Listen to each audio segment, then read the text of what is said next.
morning. You're watching World Talks, where every word matters. I'm Anna Kalczyńska, and please join us on an interview on the Middle East.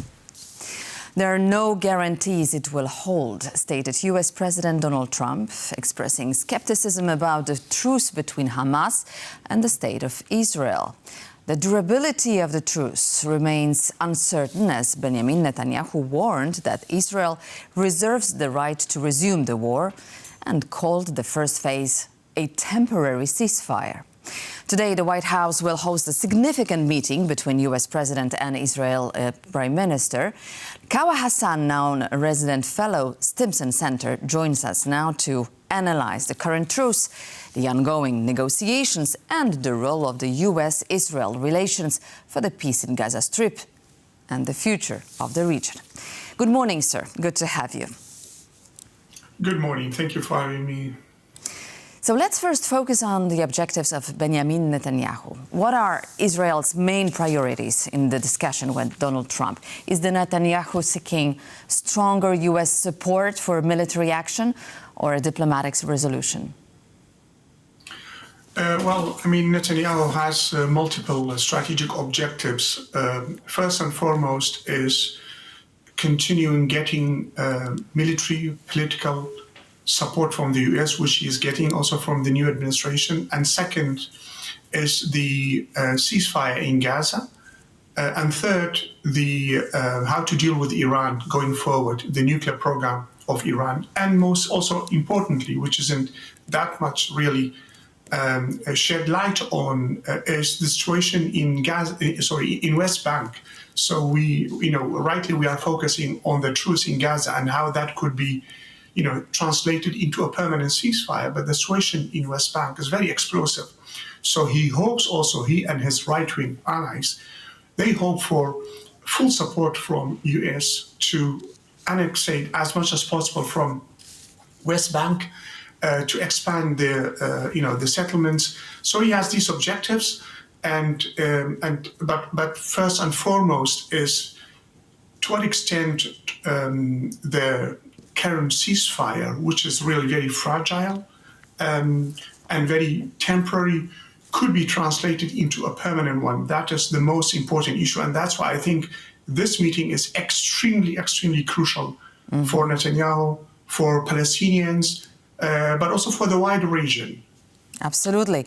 So Prime Minister Netanyahu will most likely want to discuss strategies, how to achieve a victory over Hamas, at the same time securing the release of the hostages. Please tell us or try to assess how fragile, as you said, is the truce, and what are the violations risking the collapse of it? Right. So first of all, the release of the hostages is indeed one of the immediate priorities for the Israelis, and I think without Trump forceful intervention through his special envoy, we wouldn't have seen this ceasefire. So yes, the ideas were there for the past year, and it was Biden administration definitely who played an important role in developing those ideas. But the final push came from Trump. So I think here the leadership of Trump, and it sounds very paradoxical given the mercurial personality of Donald Trump, and also the unpredictability of his personality, but definitely his leadership, the leadership of Trump here is indispensable to make sure that first, this fragile truce will continue, will hold on, and also it will be translated into a permanent ceasefire.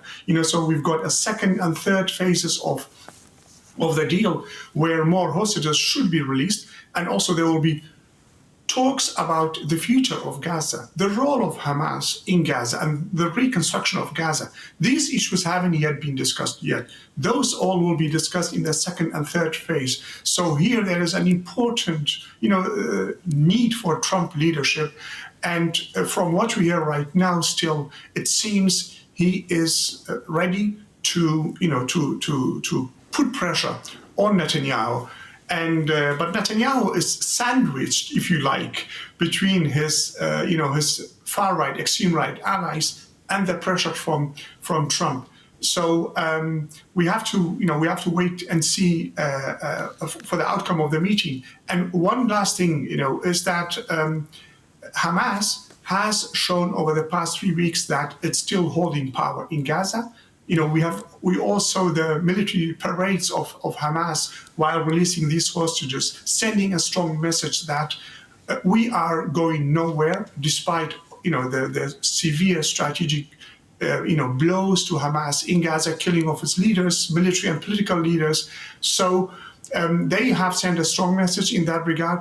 And then the question is, first, will Trump continue exert leadership, put pressure on Netanyahu? And secondly, will Arab mediators, Egypt and Qatar, will be ready to exert more pressure on Hamas to continue releasing hostages? Because at the end of the day, Hamas has only one card left to it, and that is the card of the hostages. So if all hostages are released, Hamas basically will be, without any leverages.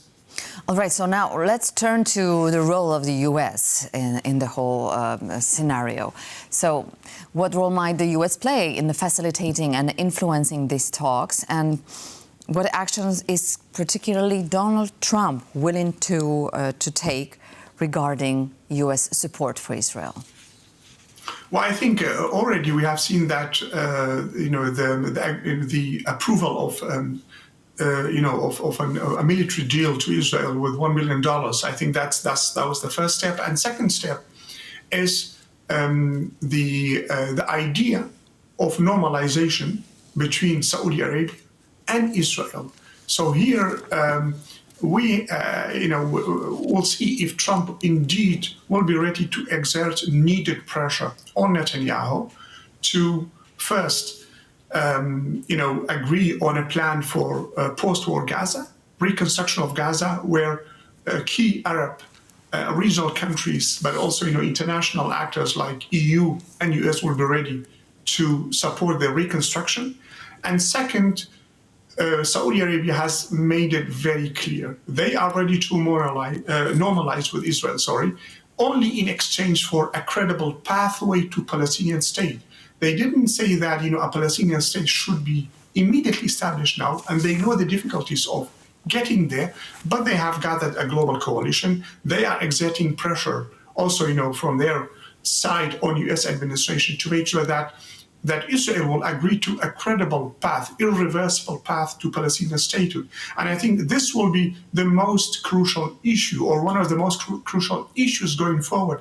Will Trump will be ready to put pressure on Netanyahu to accept that? Because as we know, the Israeli parliament, Knesset, is adamantly against any notion of Palestinian state. Not only that, Netanyahu's government refuses any role for the Palestinian Authority in Gaza Strip, led by Mahmoud Abbas, to have a role in the post-war, reconstruction and recovery and governance of Gaza. So I think, again, here, without U.S. leadership, Trump leadership in particular, I wouldn't exclude that at some point, we might go back to war.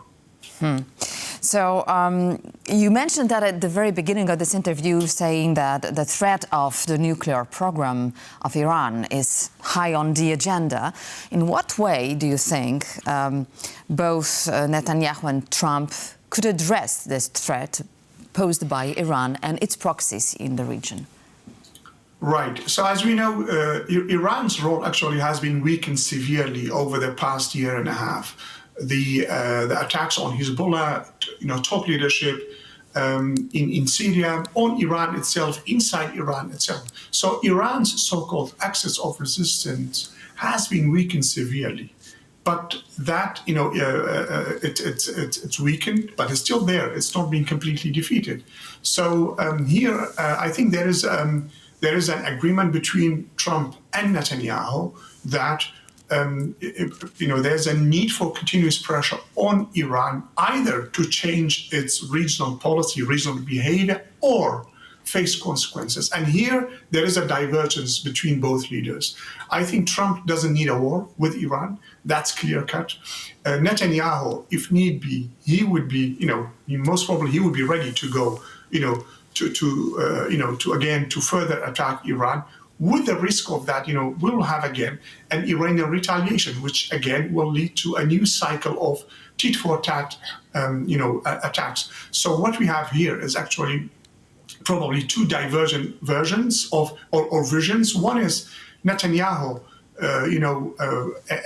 continuing with military attacks, and if need be, really attacking the military facilities of Iran, which I doubt, because Israel itself can't do it without support of US. And you have a US administration which doesn't want, war with Iran as such. It's more in favor of what we can call maximum pressure 2.0 against Iran to increase the pressure on Iran politically, militarily, and push Iran to make some concessions. Again, this will be high on the agenda, and we'll find out more probably by the end of this week, once we have more clarity about what kind of agreements have been reached between both leaders. Both leaders, Benjamin Netanyahu and Donald Trump, navigate in a very complex geopolitical situation. So what do you think, what are the key international players, such as the European Union, Russia, China, likely to respond to the outcomes of this meeting? Right. So first of all, EU is important, China is important, Russia is somehow important, but not that important. I think when it comes to EU can and is playing a role more in kind of technical monitoring of the border between Gaza and Egypt. They have been doing that since 2005. And I think here EU has an important role really to play. And secondly, it has a role also to play in the post-war reconstruction. China, we don't hear much from China, despite despite all the talks about Chinese objecting to the American role in Middle East. We don't hear much of them. Of course, they want the war to come to an end. They want to ceasefire to hold. But aside from that, it seems China, kind of monitoring the situation. And as for Russia, I think Russia is pretty consumed with its own war in Ukraine, and also after the fall of Assad, its strategic influence in the region has decreased. So in terms of other actors other than US, we've got EU, in terms of reconstruction and supporting ceasefire through monitoring of the border with Egypt, between Egypt and Gaza, and not to forget regional countries, particularly Saudi Arabia, which will have an important role to play in the coming weeks and months and years ahead. Should Trump will succeed in his effort to expand the Abraham Accords and somehow manage to bring about a sort of normalization between Tel Aviv and Riyadh. Kawa Hassan, non-resident fellow, Stimson Center, thank you so much for your insight, sir. Thank you for being with us this morning. Thank you so much for having me. And that concludes this edition of World Talks. But please stay with us here on TVP World for more.